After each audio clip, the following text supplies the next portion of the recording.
After successfully moving into our 1890s farmhouse, I was gently persuaded by my wife to turn this room into pretty much the coolest master closet I've ever seen. Assuming, of course, that you're only watching it on this screen and not looking close up. But hey, that's how the internet works, right? Only highlights and no flaws. And speaking of flaws, let's correct this flaw by replacing this door in this week's episode. It's my favorite show, JJ Vision!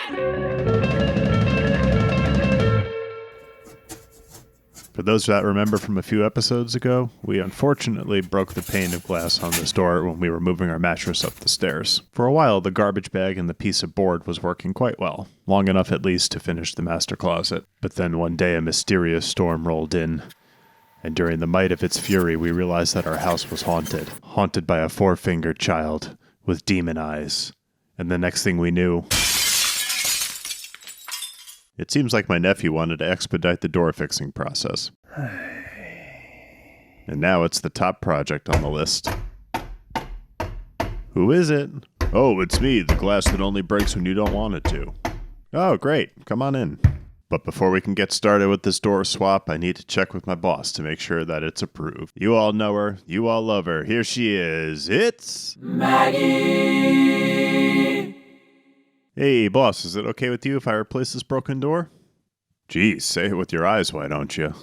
I'd like to start by saying that I've never replaced a door before, and there's probably better ways to do some of this. But I was fairly confident that the first step in replacing a door would be to remove the old one. I also feel confident saying that I was very fortunate to buy a house with a spare exterior door in the basement. Upon doing some research on the cost of said exterior doors, it was quite shocking what I found. The next step was to check to see if the door would even fit in this frame. I could tell right away that it was going to be a little tall, so I took some measurements to see how far off it was. I also checked the height of the hinges on the door frame. The door itself had two inlays for the hinges, so I measured the height on the door frame just to make sure that they would line up somewhat closely. The next step was to trim down the door to size. I could tell that the door wasn't hollow, so I wasn't too nervous about taking this much material off. And after using a blade that was too small to get through on the first pass, I spent about an hour trying to get out the piece of wood that was on top of the door. Not really sure why, but I thought it would cover up the insulation and it would just generally work better. But that ultimately failed, and I ended up having to recut the door to remove the material that I compensated for. With all the cutting done, I brought the door in to dry fit it to make sure it was at least somewhat going to fit in place.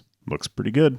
Since the new door had 3 sets of hinges compared to the 2 on the last one, I used a speed square to mark out the location for the hinges on the door frame. Once everything was marked, I used my fancy new oscillating tool to recess a slot for the hinges on the door frame. And if you want to hear the world's most annoying noise, here it is.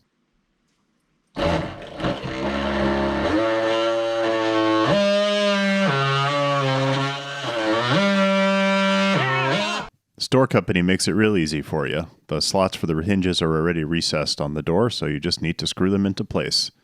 And then pray that you lined everything up properly. I thought it was best to place the top hinge on the door frame first. My thought was that I could hang the door from this and then guarantee that the other 2 hinges were going to line up properly. It took a lot of wiggling and quite a bit of finessing to get the other hinges in place. While it looks real simple when it's sped up like this, it took quite a while, but eventually we got all the hinges on. When I closed the door for some testing, though, it was a little tighter than I wanted it to be, so I knew I was going to have to take it off to do some sanding.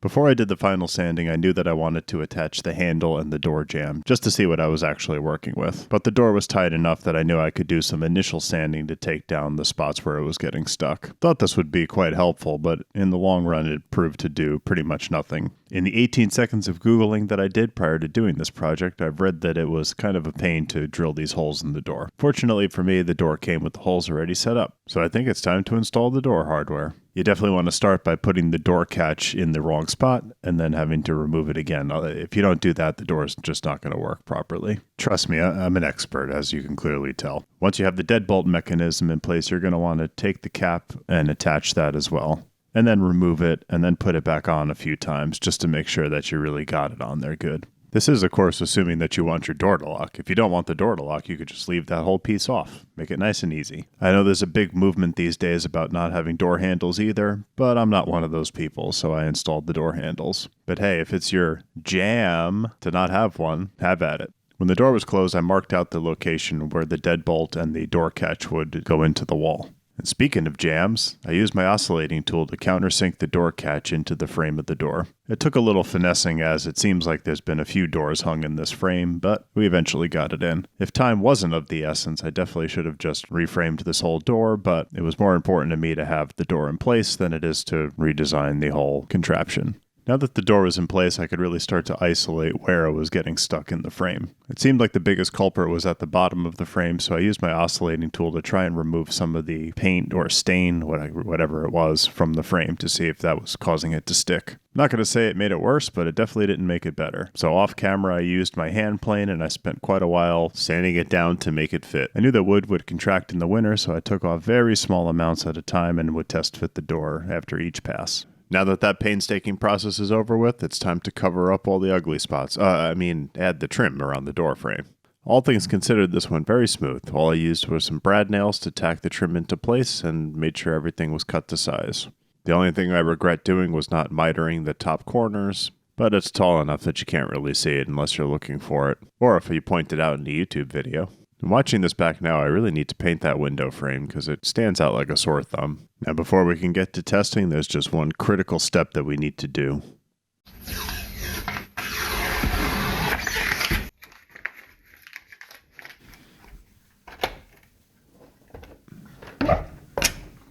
See, it totally doesn't get stuck.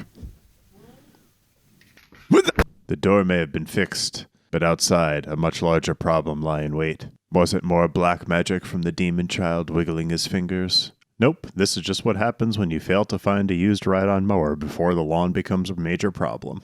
Needless to say, the satisfaction of finishing the door was very short-lived. It was time to tame this beast. But first, it was back to Lowe's to obtain a beast-taming device. And after reluctantly paying the potion master $600, we were the proud new owners of a lawnmower and a weed whacker. It seems like someone is more excited than me. Now, under normal circumstances, mowing the lawn really isn't that big of a deal. I do have 2 acres of property, but it usually only takes me about an hour and a half to do the side yard. However, when the lawn looks like this,